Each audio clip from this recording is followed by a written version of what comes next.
समाज बांधवांना जय शिवराय। काल रात्रीपासून अखंड महाराष्ट्राला आणि जगाला लाजिरवाणी गोष्ट ही या महाराष्ट्रात घडली।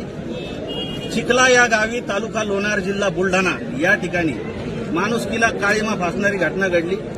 ज्या छत्रपती शिवरायांनी हिंदवी स्वराज्य स्थापन केलं, माता भगिनींचं रक्षण करण्याचं जे शिवरायांनी तत्व अवलंबलं, सुभेदाराची सून सैनिकांनी जेव्हा पकडून आणली त्यावेळेला छत्रपती शिवरायांचे शब्द होते की हिला साडी चोळी नेसवा आणि या भगिनीसारखी जर माझी माता असती तर मी किती सुंदर उपजलो असतो, हे शब्द छत्रपती शिवरायांचे होते। अहो, या चिखला गावी छत्रपती शिवरायांचं स्मारक काढून टाकण्यासाठी काही जातीवादी कृत्य घडलेलं आहे। आम्ही जातीवाद करत नाही, मराठा समाज 18 पगड जाती आणि 12 बलुतेदारांना घेऊन चालतो, पण काही खंडोजी खोपड्याच्या अवलादी जे आहेत त्यांनी छत्रपती शिवरायांचा पुतळा काढण्यासाठी या ठिकाणी आले आणि ही रणरागिनी संजीवनीताई वाघ या ठिकाणी जेव्हा धावून आल्या तर अक्षरशः तुम्ही व्हिडिओ बघितलेले, या भगिनीचे अक्षरशः कपडे फाडण्यापर्यंत ह्या हरामखोरांची मजल गेलेली आहे। काल काय अपभीती झाली ती संपूर्ण महाराष्ट्राने व्हिडिओने बघितलेली आहे, पण काय घडलं ती आपली संजीवनीताई वाघ करून आपल्याला समजून घ्यायचं। 15 जण होतो, त्यांचं पूर्ण गाव होतं, जेवढे त्यांचे लोक तेवढे बाया माणसं सगळे होते।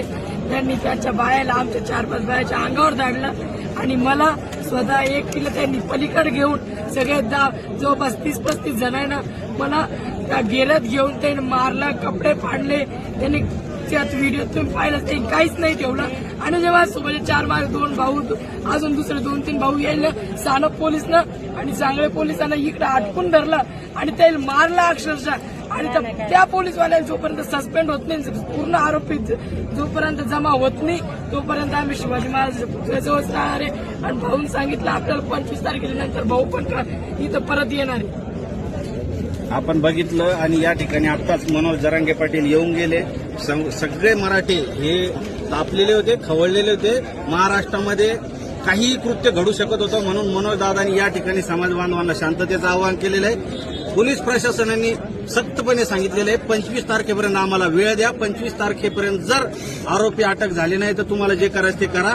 25 तारखेपर्यंत मी सगळ्यांना हात जोडून विनंती करतो, भावांनो तुम्हाला भेटायला यायचं नक्की या, चिखला या गावी या, जीपीएसवर टाकून या, पण कुणीही चुकीचं पाऊल उचलू नका। 25 तारखेनंतर जर न्याय मिळाला नाही तर याच ठिकाणी या चिखला गावी या छत्रपती शिवरायांच्या स्मारकासमोर आपण एक आंदोलन करणार आहोत आणि अखंड महाराष्ट्र जग बघेल